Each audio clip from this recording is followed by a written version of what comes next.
Então, vamos aí falar, iniciar a palestra virtual, saindo para uma nova normalidade. Doutor Neuri Botega, ele é não sei mais se é, né, Neuri, mas ele, quando a gente se conheceu, você ainda era da Unicamp, é formado por lá, tem um trabalho muito importante nessa área de saúde mental, tem um canal do Instagram aí, que não é canal, mas quem quiser pode seguir ele no Instagram, ele é, assim, um alento todos os dias que ele posta, então eu super recomendo, sou seguidora total aí sua. De vez em quando eu encaminho aí as suas apresentações, suas falas do Instagram para alguns colegas. Sim. Então, Neuri, é um grande prazer ter você conosco, e eu não vou mais tomar o tempo, porque acho que as pessoas querem ouvir você e não eu mais, principalmente nessa hora do dia. Então, obrigada, a palavra é sua. Olha, Regina, eu agradeço a você pelo convite e agradeço a todos que estão aqui me ouvindo um pouquinho. Eu sou psiquiatra, tenho quase 64 anos. Eu me aposentei há 2 anos, porque eu sou professor desde os 18. Eu cursei medicina, dando aula todas as noites, em cursinho e na rede particular de ensino. Então, muitos anos de docência. E você comentou sobre o Instagram. O Instagram foi uma descoberta boa. Quando eu lancei meu último livro, me aconselharam a abrir o Instagram, e aí a gente vai dominando a arte. A gente que fazia slide, né? Eu tinha parado no PowerPoint, com algumas animações discretas.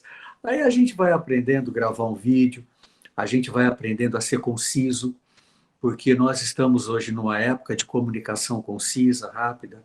Então eu tento continuar a ser professor, escrevendo e fazendo uma ou outra postagem como médico psiquiatra. Porque, como eu brinco, especialista em saúde mental, hoje todo mundo é, né? Todo mundo é. Agora, quando aparece uma doença mental mesmo, um profissional especializado tem que ser procurado, né? Porque estamos cheios de coach, essas coisas todas, né? Da modernidade. Bem, agradeço o convite, eu vou falar um pouco e depois a gente troca ideias. Vamos partir do título, como se faz classicamente, né? Saindo para uma nova normalidade. Então, eu convido você a tentar rapidamente definir o que é uma cadeira.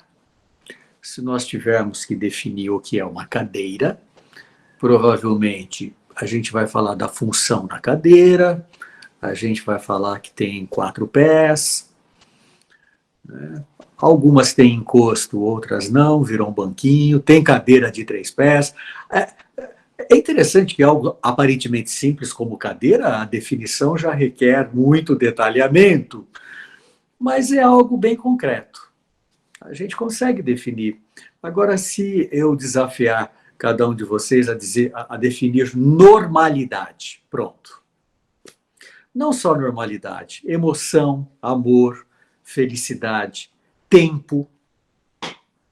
Então, quando nós lidamos com essas noções, é muito mais difícil. E há muitos intelectuais que dedicaram grande parte de sua obra tentando definir e se aprofundando nas várias facetas do que nós podemos entender por normalidade. Bem, continuando um pouco nesse aquecimento, vamos dizer, da palestra, eu queria ler 4 estrofes de uma música bem legal do Caetano Veloso, chamada Vaca Profana, uma música cheia de referências, muito vibrante, foi também interpretada mais recentemente pela Maria Gadu. E 4 versos só. Sou tímido e espalhafatoso. De perto, ninguém é normal. Às vezes segue em linha reta a vida que é meu bem, meu mal. Olha que interessante. As polaridades.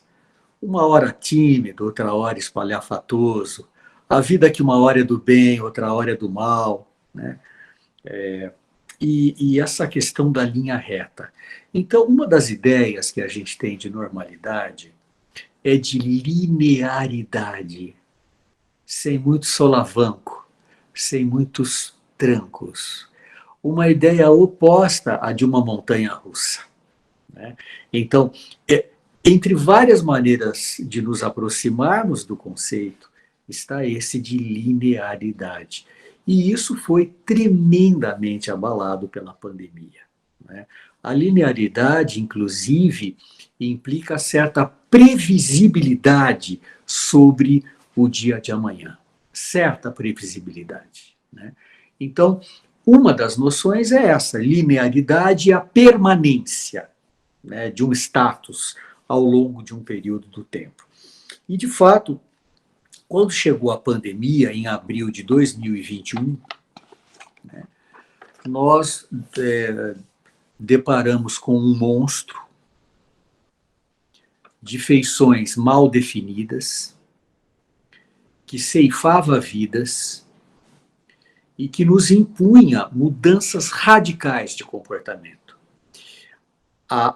Talvez a mais radical de todas, o distanciamento social e uma primeira fase de isolamento social, né? Isolamento total. Isso foi muito difícil.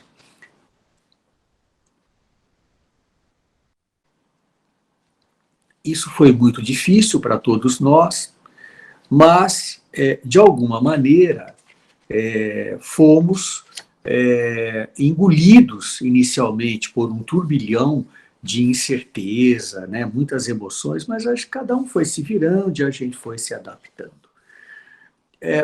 Por volta de uns 2, 3 meses do início da pandemia, eu atendi uma paciente minha de meia idade, uma mulher. Ela tinha sofrido nos últimos 5, 6 anos muitas perdas na vida dela. Eu não quero entrar em detalhes, mas muitas perdas. Ela tinha muita razão para estar triste, ficou deprimida, precisou de medicamentos, e ela chega ao meu consultório, ela me pede uma consulta, eu atendi algumas pessoas presencialmente no meio da pandemia, e ela chega pelo telefone, muito desesperada, vem ao meu consultório, e eu percebo que ela está muito revoltada. E o que me parece que acontecia? Parecia que a pandemia tinha destrancado a porta da revolta. Até então eu a tinha visto chorando, desanimada, e agora ela estava inconformada. Parecia que era o golpe final.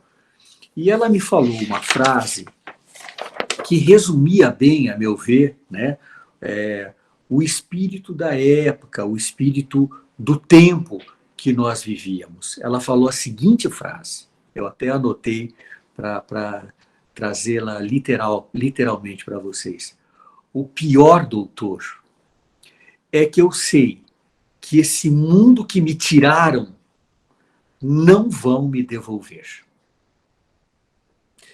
É claro que ela falava de toda uma história de vida, mas ela também previa que depois da pandemia, a nossa vida, o nosso mundo, não seria o mesmo. E estávamos no início da pandemia, mas pela rapidez com que as coisas estavam acontecendo no mundo, ela já teve essa visão, olha, não vai ser o mesmo. E todos nós, né, começamos a pensar dessa maneira e hoje estamos observando que retorno à normalidade, qual será a normalidade possível, né? Que é bem o momento em que a gente se encontra. Bem, esse foi apenas um exemplo que me fez lembrar, né, dessa paciente que sente que o destino roubou dela alguma coisa, né? A última coisa, que era o conforto da casa, a previsibilidade, poder caminhar pelas ruas, ela estava nessa fase da vida totalmente solitária, e ela tem essa revolta, até isso tiraram de mim, e não vão me devolver, e não vão me devolver. Bom, o que eu acho é que essa pandemia foi uma das frases que eu repeti em algumas lives, a crise de fora despertou a crise de dentro. Porque a pandemia nos obrigou a um recolhimento, né? e cada pessoa fez o recolhimento de uma maneira diferente. E em cada fase do recolhimento, uma maneira de lidar. Algumas pessoas ficavam vendo muita série, vendo muitos telejornais, outras comeram muito, outras começaram a beber. Cada pessoa foi fazendo de um jeito. Outras fizeram questão de manter uma rotina diversificada dentro do possível, do que se podia diversificar com o isolamento social, né? Algumas pessoas não se furtaram de, com máscara, se protegendo, manter alguma atividade ao ar livre, rotineiramente, né? Então, cada um fez de um jeito, né? Nós tivemos vários exemplos, às vezes, dentro das nossas próprias famílias, né? Como isso, às vezes, dava confusão, porque diferentes métodos de enfrentar o perigo da doença, né? Bem, outra noção de normalidade, eu falei da linearidade, da permanência. Outra noção diz respeito ao conforto, né? À segurança emocional. Nós sentimos que tudo está normal quando nós estamos confortavelmente instalados, quando nós conhecemos o ambiente. E, de novo, a pandemia mexeu com tudo isso, né? Porque o anormal durante a pandemia era eu me sentir normal, né? Muitas vezes a gente se sentia entediado, com medo, outras vezes muito entristecido, frustrado, né? Então, na verdade, muita gente me perguntava durante a pandemia, o que é normal? É normal sentir isso? Olha, ontem eu estava bem, mas hoje eu não estou. Isso é normal? Então, a pandemia nos deixou mais sensíveis e mais sensibilizados em relação a transtornos mentais. Porque, veja, vamos dar o grande exemplo que foi bastante citado, o transtorno obsessivo-compulsivo. Essa coisa de lavar as mãos várias vezes, de desinfetar tudo.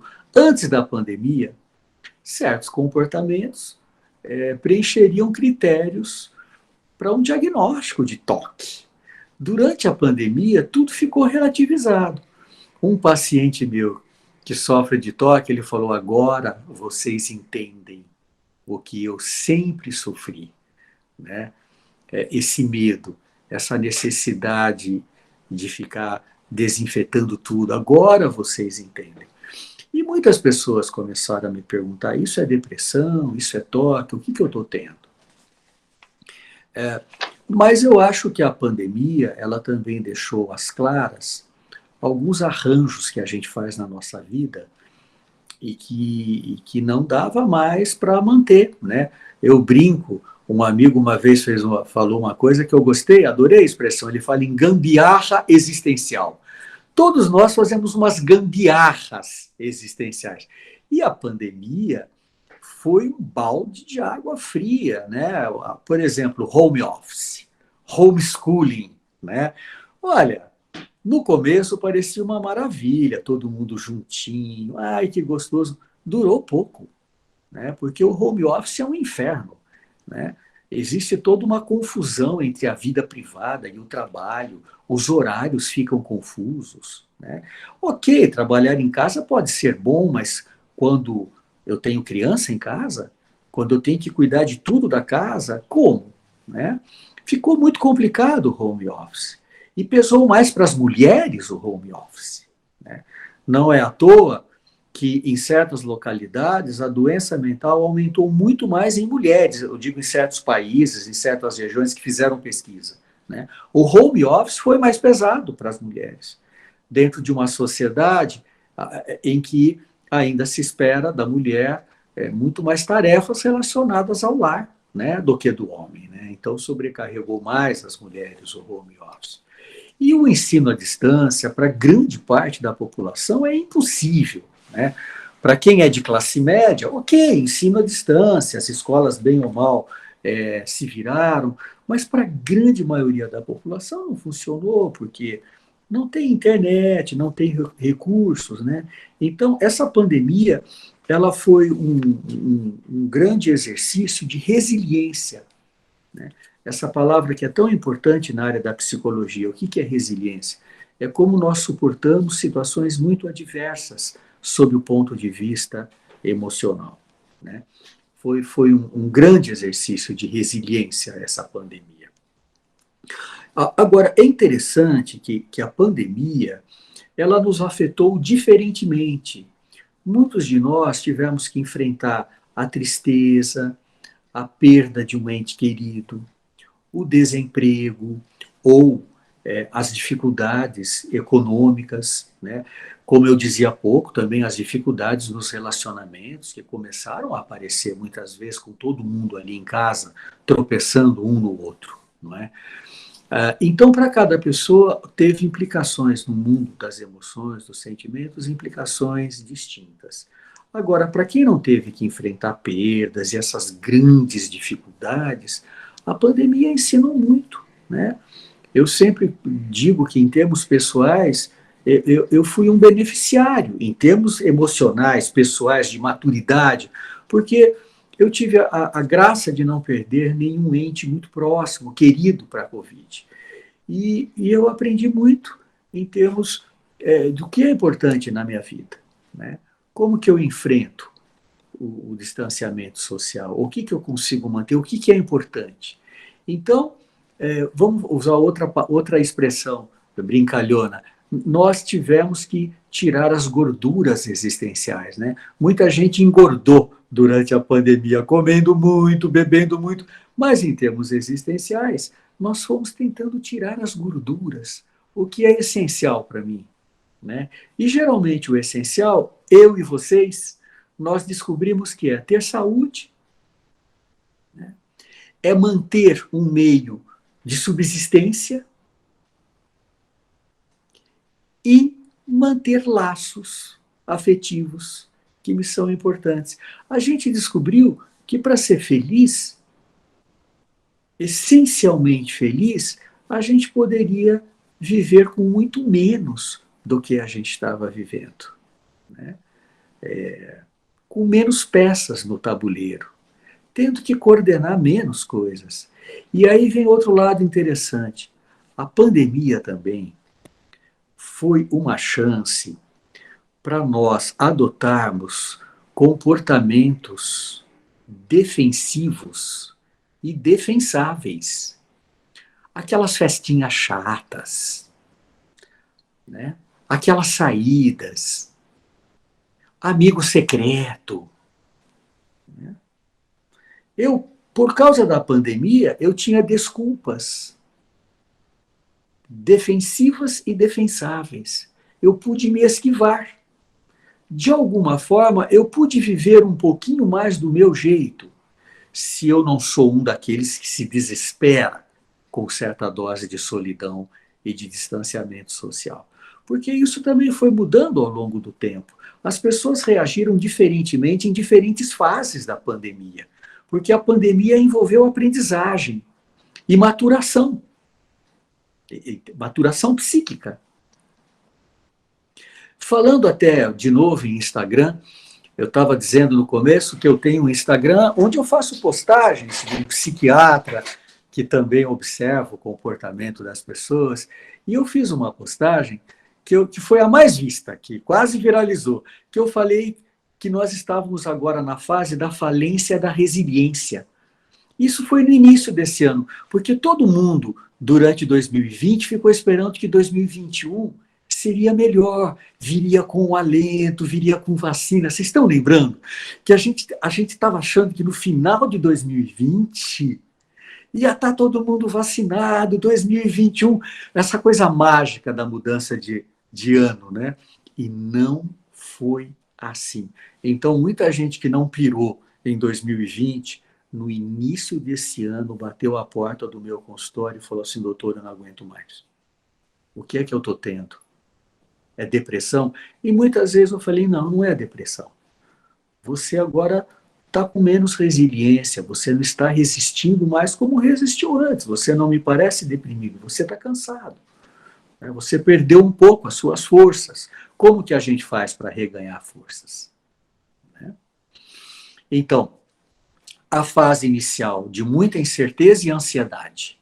O que eu atendi de ansiedade? A fase de início desse ano, a fase da falência da resiliência, e com muitas pessoas com o moral baixo, né? Na dúvida, é tristeza ou é depressão? Eu fiz alguns posts na época tentando diferenciar o que é uma coisa de outra, né? Eu já tinha escrito um livro cujo título é A Tristeza Transforma, a Depressão Paralisa. Exatamente, que é um dos critérios para diferenciar. Faz parte da vida eu ficar triste. Porque quando eu estou triste, eu reflito. E quando eu reflito, eu implemento mudanças. Então, para crescer, eu preciso de uma dose de tristeza. Agora, a depressão não deixa ninguém pensar. A depressão é um paredão intransponível. É falta total de perspectiva de futuro, né? Então, essas coisas foram importantes. Eu tive que, em alguns momentos, quando me pediam para falar, retomar isso. Olha, o que é exaurimento? O que é a falência da resiliência e o que é depressão? O que é burnout? Outra coisa que apareceu muito, porque muita gente teve burnout por causa do home office. Interessante, né? Então, o home office, para muitas pessoas, foi terrível e provocou também muita ansiedade, muita insônia, né? E adoecimento, né? Emocional, mental. Bom, agora nós estamos numa fase diferente e tem a ver com o título dessa minha apresentação, que é Saindo para uma Nova Normalidade. Veja que nós tivemos que pôr um adjetivo, nova normalidade. Nova. Porque também, durante a pandemia, usou-se muito uma expressão, uma das expressões mais empregadas durante a pandemia foi nova normalidade. Vocês concordam comigo? Durante a pandemia, a gente já usou nova normalidade. E agora a gente está usando de novo, saindo para uma nova normalidade. Por quê? Porque, de novo, vai exigir da gente uma adaptação. Então, uma das conclusões que a gente pode já precariamente, rapidamente chegar, é que normalidade não tem a ver com aquela ideia inicial de linearidade, de previsibilidade, de conforto. Uma série de definições de normalidade, como também de saúde, trazem essa ideia de silêncio, de constância. Por exemplo, uma das definições antigas e famosas de saúde é: saúde é o silêncio dos órgãos. Quem disse? Quem disse? Não, os órgãos fazem barulho, precisam fazer. Em algumas circunstâncias, o meu coração tem que acelerar, eu tenho mais é que transpirar, gaguejar. Isso é vida. Então, o que a gente está vendo agora é que, de novo, a gente sente alguns medos e uma certa insegurança. Por quê? O conceito de normal exige da gente uma flexibilidade. Nós temos que lidar com ambivalências dentro da gente. Olha, quanta gente eu ouvi nos últimos meses dizendo: eu não aguento mais, eu quero voltar a viajar, eu quero encontrar as pessoas, eu quero abraçar, eu quero beijar. Ok, eu também senti um pouco isso, mas neste final de semana, eu e minha mulher decidimos parar num barzinho que tinha mesas ao ar livre, nova normalidade. Agora, o que tinha nesse barzinho nos assustou, porque eu e a minha mulher éramos os únicos a usar máscara para ir a um banheiro, para solicitar uma coisa no balcão. Por quê? Porque ninguém mais estava usando máscara. Então, a gente começa agora, cada cabeça uma sentença. Então, a gente está de novo nessa fase. Como existe uma lei que liberou, muitas pessoas liberaram geral. O que era clandestino 2 meses atrás, de repente, deixou de ser clandestino. Porque não tem lei dizendo que não pode mais. Então, de fato, né, algumas pessoas hoje estão assustadas porque a volta à normalidade ainda é uma volta com algumas incertezas. Nós não temos nada muito garantido, né? E vamos falar um pouquinho de alguns adolescentes agora. Alguns adolescentes gostaram do homeschooling. Eles gostaram de ser autorizados a ficar o tempo todo na tela. Não tem mais pai e mãe pegando no pé. E adoraram ficar dentro do quarto. Uma pena, porque a adolescência, uma das tarefas existenciais da adolescência é entrar no mundo da socialização, é negociar, é procurar e conseguir uma identidade social, né? Uma identidade para si, uma identidade social. Então a pandemia colocou muitos adolescentes isolados. Eu e um mundo virtual, onde eu entrei. Rolagem infinita de telas. E para alguns desses adolescentes, voltar para o presencial coloca-os de novo diante de alguns desafios. Eu estou falando de adolescente, né? Mas terminei de dar um exemplo pessoal, em que eu entrei num lugar e eu era o único exemplar humano usando máscara, eu e minha mulher. Né? E aquilo me assustou. Bom, no plano interno, então existe essa ambivalência. O que é ambivalência? É um fenômeno tremendamente humano e não pode ser pensado como equivalente à incoerência, porque todos nós precisamos suportar um pouco essas condições em que eu tenho ao mesmo tempo dois sentimentos opostos. Eu estou falando de sentimentos.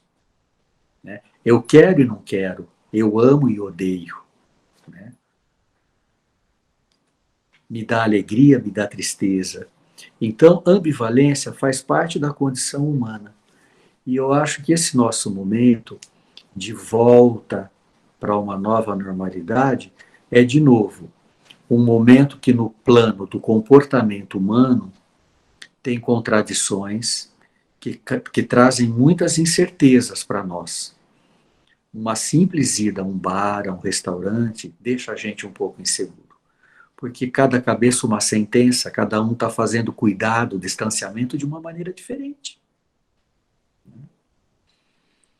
E sob o ponto de vista interno, de novo, eu vou lidar com algumas ambivalências.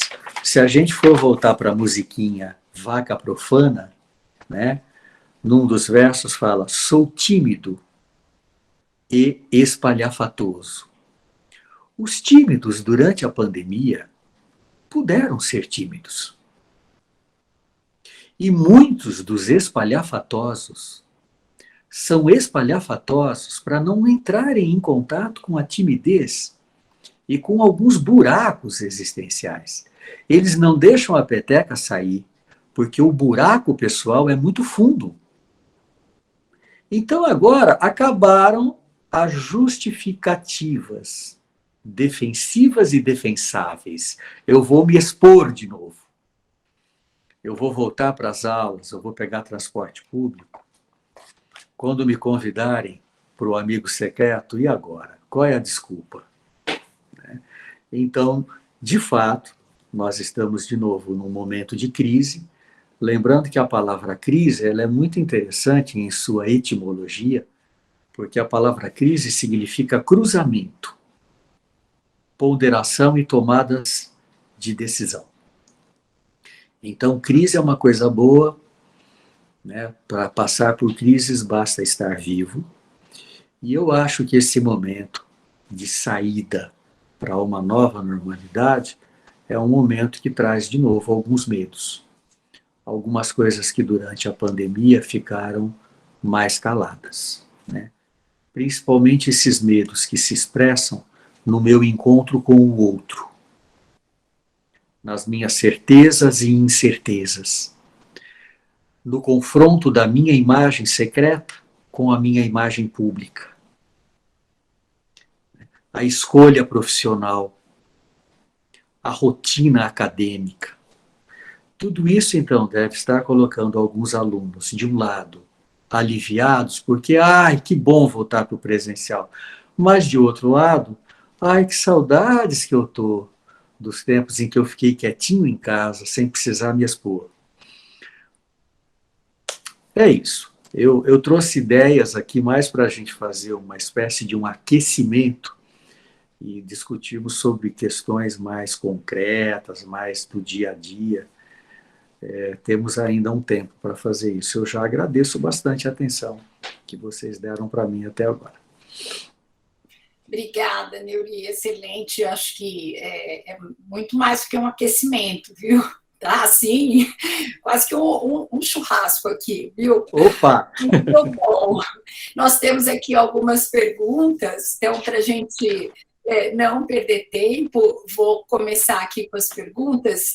Uma delas acho que você já respondeu, mas se quiser falar um pouquinho também, que é o que é a nova normalidade, acho que você foi explicando, né? Fazer uma outra junto que até quase me preocupa um pouco e talvez tenha a ver com essa questão da máscara, não sei, porque a comunicação escrita às vezes era um pouco perigosa também, né?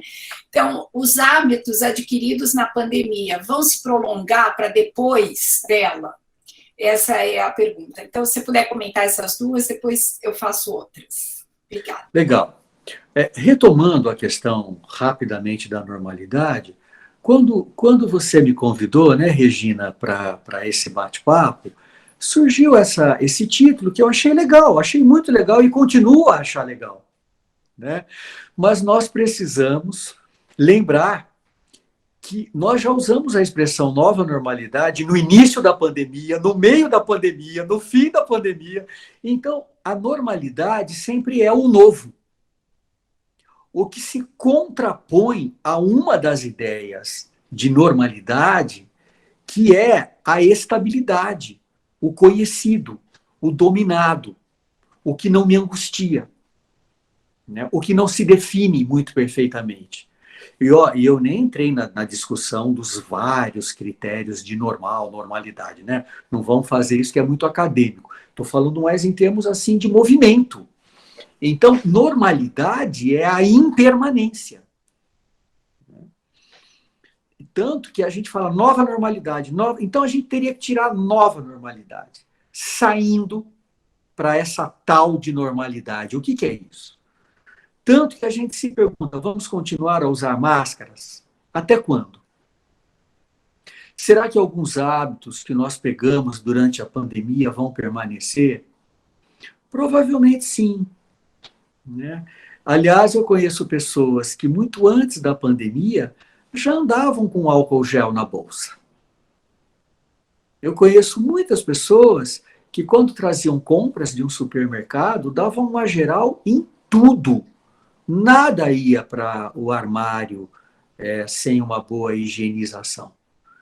E essas pessoas vêm ao meu consultório, porque eu brinco que o consultório do psiquiatra é algo tão intimista, mas ele também é um termômetro da sociedade, né? O psiquiatra, ele é um pouco sociólogo também, digamos assim, né? Porque a gente vê os movimentos que estão ocorrendo na sociedade, né?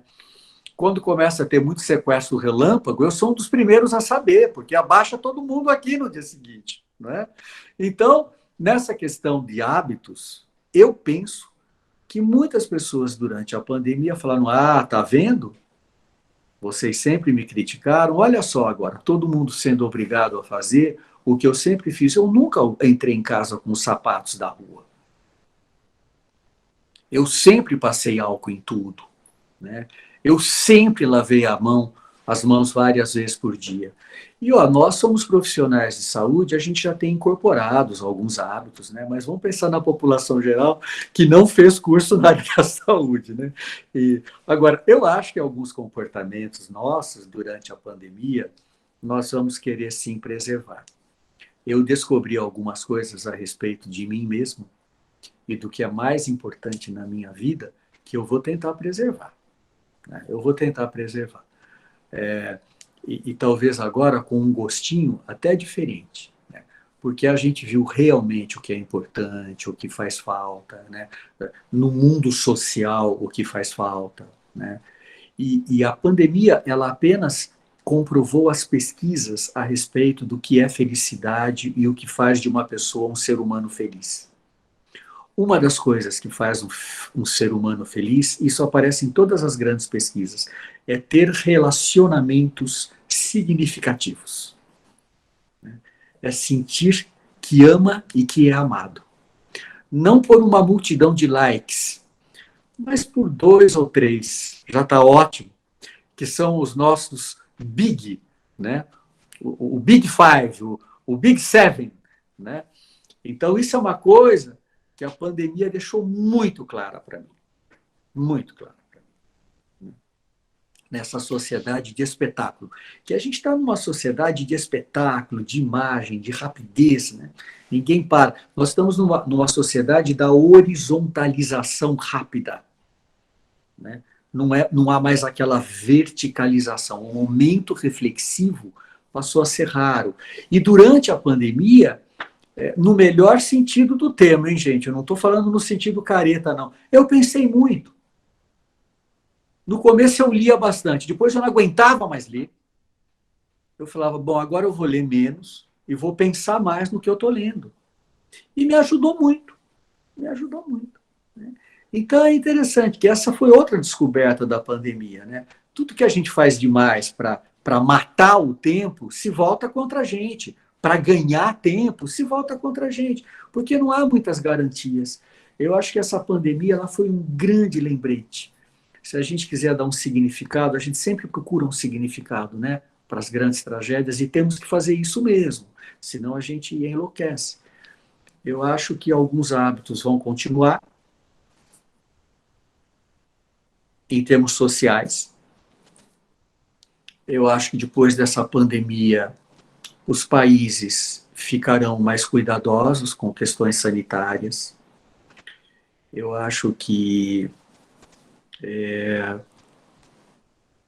às vezes, essas questões sanitárias vão se confundir com posturas nacionalistas, uma tendência que a gente já estava vendo na sociedade contemporânea, um nacionalismo, uma radicalização, né? Se formos falar sobre isso também, nós vimos isso o tempo todo no Brasil e estamos vendo, né? Polarização, né? Sem conversa, sem discussão. Isso nós não aprendemos com a pandemia, né? Em termos de sociedade política no Brasil, nós não aprendemos com a pandemia. Eu fico triste, porque nós poderíamos ter aprendido mais politicamente com essa pandemia, né? Só quem for bobo não valoriza o SUS. Não valoriza o Programa Nacional de Imunização. O Brasil sempre foi um exemplo mundial em saúde pública.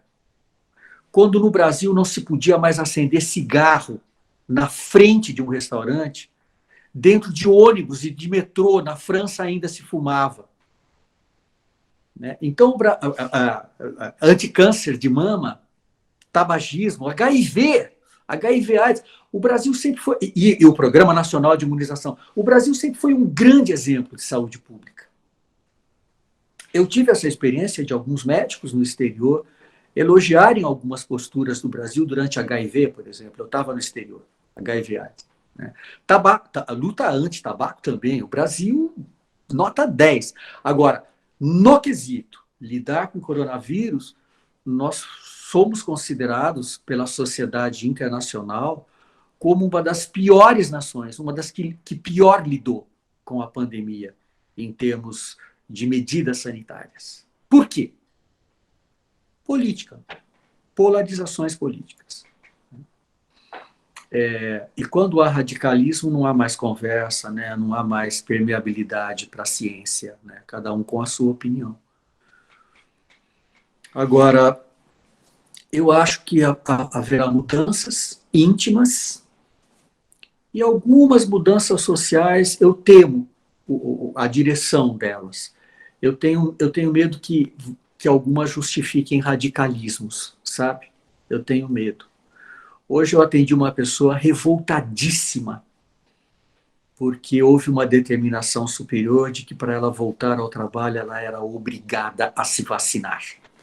E ela era terminantemente contra a vacina e acha que isso é uma imposição, que cada ser humano tem o direito de decidir vacinar-se ou não, etc, etc, etc. O que é uma grande discussão, vocês concordam? É uma grande discussão, uma grande discussão. Só que no Brasil foi levada sempre de modo muito polarizado. É uma grande discussão, né? Eu posso decidir não vacinar meus filhos a despeito de todas as evidências, é um direito meu. Mas no Brasil isso ficou muito polarizado. Vamos ver outras perguntas, né? Excelente, Neuri. Acho que essa questão política acabou nos cansando também, né? Cansou, a gente não aguenta mais. Não mais falar. Eu fiquei um mês sem ver notícia nenhuma, eu não aguentava mais. Quando eu voltei a ler, parece que alguém foi rebobinar. Estava tudo igual, então tá um saco, ninguém aguenta mais. Bem, nós temos, eu vou fazer duas, uma está no chat até, não sei se você chegou a ver, mas... Não vi. Eu faço para você. Nessa volta normal está sendo permeada por um contexto do país extremamente conturbado. Como viver com tudo isso? E aí tem uma outra questão que eu acho que está relacionada a isso também, deixa eu achar ela aqui rapidinho, que é como desacostumar nossa mente ao período pandêmico, né? Então, o que foi, o que será? Eu ainda acho que nós estamos na pandemia, né? Então, difícil falar sobre isso, mas, enfim, estou lendo aqui as perguntas. Legal. Olha, eu acho assim, né? Essas perguntas, elas estão, de alguma maneira, como não poderiam deixar de estar, relacionadas àquilo que a gente vinha falando, né? Questões sociológicas, antropológicas, políticas.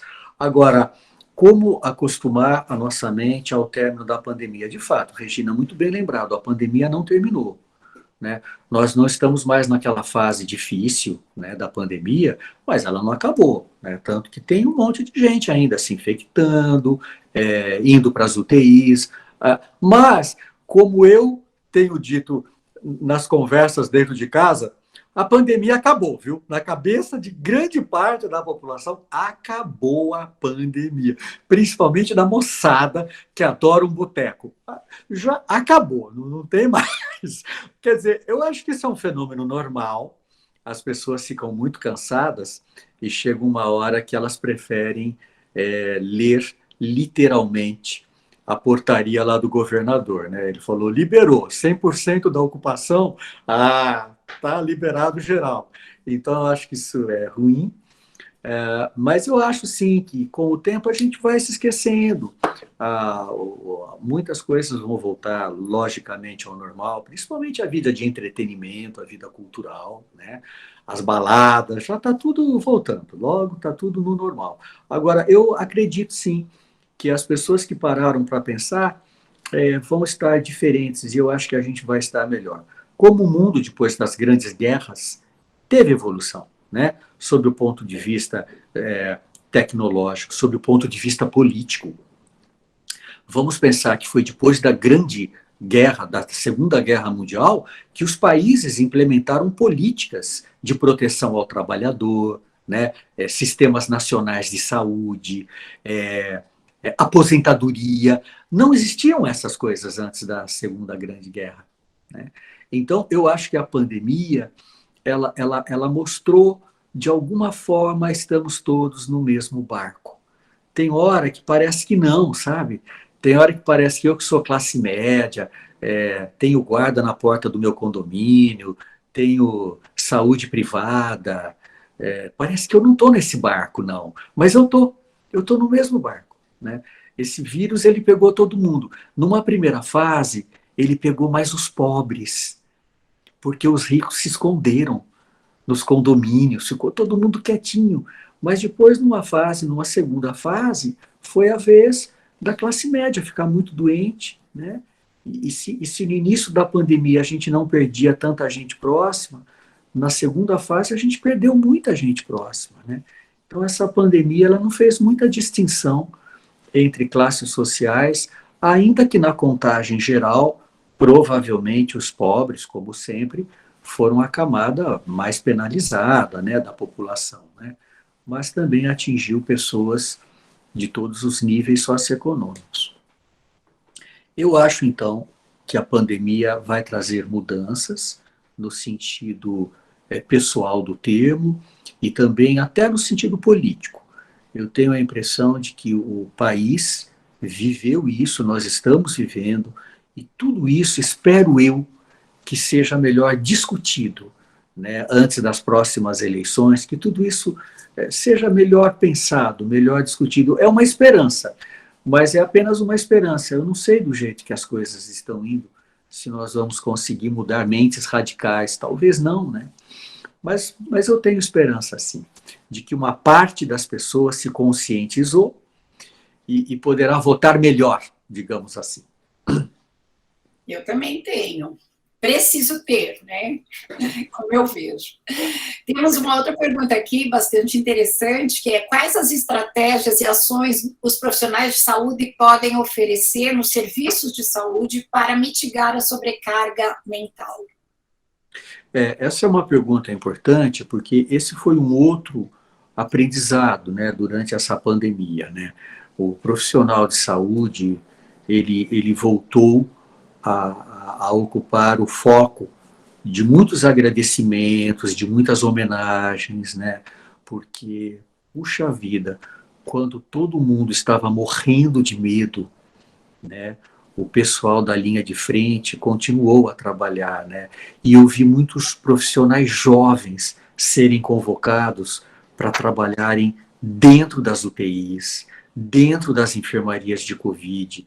Eu vi estudantes no internato, né, de curso de medicina, estudantes de enfermagem de último ano, indo trabalhar, e com muito gosto, com muita coragem. Então, eu acho que, primeiro, nós aprendemos de novo o que é resiliência, o que é destemor, o que é orgulho profissional, coragem, mas quantas pessoas também entraram em burnout, né? Quantas pessoas foram adoecendo, porque chega uma hora, se a gente não para, se a gente não tem descanso, a gente não aguenta mesmo, né? No nossa vida profissional na área da saúde, a gente atende muitos seres humanos que fazem a gente se identificar, né? Eu serei ele amanhã, ou eu fui ele ontem. Então, esse processo de identificação traz um sofrimento muito grande, né? O sofrimento do outro passa a ser o meu sofrimento. Então, ver uma morte depois da outra, né? Começar a rarear os equipamentos de proteção, não é? Eu fico sobrecarregado porque alguns colegas já estão entrando de licença saúde, outros foram acometidos pela doença. Então, houve momentos terríveis que mostram que nós, profissionais de saúde, nós precisamos ter mecanismos de autoproteção, né? Eu sempre comento com alguns pacientes mais ansiosos, mais estressados, que na nossa vida a gente tem que criar ilhas em que a gente para tudo para se proteger, para fazer alguma coisa que a gente sabe vai trazer paz para a gente. E eu comento com os meus mais ansiosos, eu falo, olha, na semana em que você tiver mais compromisso, em que você achar que você não está dando conta de tanta coisa que você tem que trabalhar, é nessa semana que você tem que decretar pequenas ilhas, às vezes de 1 hora, 2, 3 vezes por semana, para você parar tudo, para você se autorizar, para respirar. Pode ser tomar um café da tarde com um amigo, pode ser um filme, quando voltar a ver filme no cinema, para mudar um pouco a rotina, né? Porque ficar o tempo todo trabalhando, ainda mais nós que estamos em contato com seres humanos, é muito desgastante. Então, um dos aprendizados também da pandemia é, ok, somos profissionais de saúde, trabalhamos para danar, em momentos de crise a gente está no front, a gente não falha, mas em termos pessoais a gente tem que ter descanso, a gente tem que manter outras gratificações. Uma das coisas que faz muito mal para o profissional da saúde é essa tendência missionária que às vezes a gente assume na vida, né? Isso acontece em todos os cursos da área de saúde, mas talvez aconteça mais frequentemente entre enfermeiros, né? Que é essa coisa do eu amordaço parte de mim para me entregar e para servir, porque isso dá significado para a minha vida. Ok, isso eu não vou questionar, mas eu acho que na prática a gente tem que ter, de preferência, fontes de gratificação um pouquinho mais variadas. Quando toda a minha gratificação profissional vem a partir da minha profissão, eu estou correndo algum risco, né? Eu fui aprendendo ao longo da vida que os melhores profissionais de saúde não são necessariamente aqueles que têm uma imagem de mais dedicados. Não.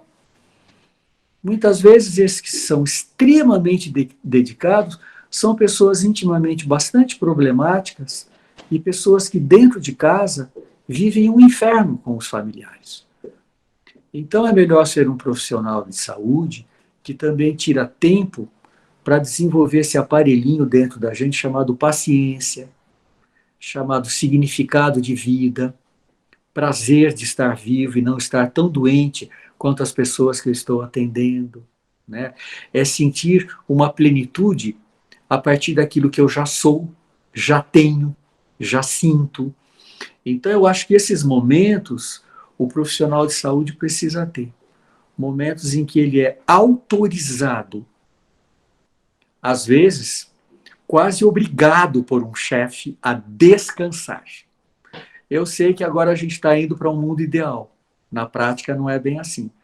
Mas nós estamos aqui também para falar de ideais, né? O profissional de saúde trabalha bastante, tem que parar de trabalhar também. Muito bom. Bem, nossa, muito, muito bom. Precisamos refletir muito aí com essas suas palavras. Bem, eu vou ler aqui um comentário, pergunta, e aí eu acho que na hora que você for responder, como nós estamos nos minutos finais e eu não quero te atrasar, porque eu sei que você tem compromisso, você pode finalizar aí com os seus pensamentos, tá bom? Nós temos outras perguntas, mas de maneira geral eu acho que elas foram respondidas e acolhidas bem pelas suas respostas. Então, aqui nós temos assim, estamos todos interligados? Esse é, no seu ponto de vista, o maior ganho mental desses tempos? Eu acho que esse é um dos ganhos. Estamos todos interligados. Às vezes a gente tem essa visão transcendente de que, no fundo, nós somos iguais na natureza, no essencial. Em alguns momentos da vida, em algumas fases, a gente se esquece disso. Eu acho que a pandemia também foi um momento muito interessante para quem tem alguma espiritualidade se desenvolver também nessa dimensão. Eu estou falando de espiritualidade num sentido muito amplo, né? Pode ser até a espiritualidade do Einstein, que ele falava que ele via Deus na natureza. Pode ser essa a espiritualidade. Então, todo mundo que tem essa dimensão cresceu durante a pandemia, né? Por isso que eu dizia também que eu me considero, de alguma forma, um beneficiário, porque eu estou vivo. Felizmente, as pessoas que eu mais amo nessa vida continuam vivas. Isso já é uma graça, já é um bem muito grande. Então, isso me coloca numa posição de gratidão. E me dá uma responsabilidade. Qual é o sentido, né? O que a vida espera de mim? Eu continuei vivo, eu não morri. Eu não morri para quê? Eu não morri por quê? Aí a gente entraria num outro papo, que tem essa coisa linda aí do Viktor Frankl, né? O sentido da vida, né? A gente entraria num outro papo, que é uma das maneiras da gente viver melhor é encontrando um significado para aquilo que eu estou fazendo. E eu tenho a impressão de que a pandemia nos colocou em busca do significado. Em condições mais precárias de existência, em que os entretenimentos diminuíram, o que é capaz de me apaziguar? O que é capaz de me manter confiante no futuro?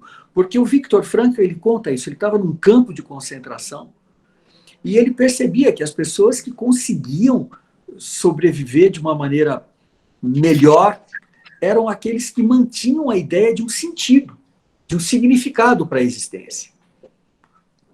A gente não nasce com isso. Essa é uma tarefa existencial, né? É outra coisa que a pandemia nos ensinou. O que é importante para mim, tirando todas as gorduras e as gambiarras existenciais, o que é essencial para dar significado para a minha existência? Eu acho que isso é uma coisa importante que a pandemia trouxe para todos nós. Neuri, você já está convidado para o nosso outro papo, né? Esse último aí que você mencionou é muito bom, acho que será fundamental a gente voltar para discutir isso, né? E eu queria te agradecer mais uma vez imensamente, gratidão enorme ter você conosco nesse momento tão difícil, tão desafiador que tem sido, né? Passar pela pandemia, se manter na pandemia sem conhecer o final dela, com todas as incertezas que a gente sequer sabe quais são, né? Porque cada vez é uma nova e nova incerteza, com todo o sofrimento de pessoas que nós perdemos e ter que continuar aí, apesar de todos esses desafios. Então, eu tenho certeza que as suas palavras hoje foram fundamentais para uma reflexão, para um fortalecimento de que a gente possa seguir em frente, né? Seguir em frente sem se diminuir, mas pensando mesmo nessas coisas, o que vale a pena e o que eu tenho de bacana aqui nessa vida e pensar nessas todas essas perdas e dificuldades que nós vivemos. Sim. Então, em nome da Escola de Enfermagem, de todos que estão aqui participando, queria te agradecer imensamente, dizer que você está sempre bem-vindo, sempre foi, né, mas será sempre bem-vindo e que, com certeza, eu te procuro de novo aí mais para frente para a gente voltar nessa conversa. Muito bem, Regina. Muito obrigado. Tchau, gente.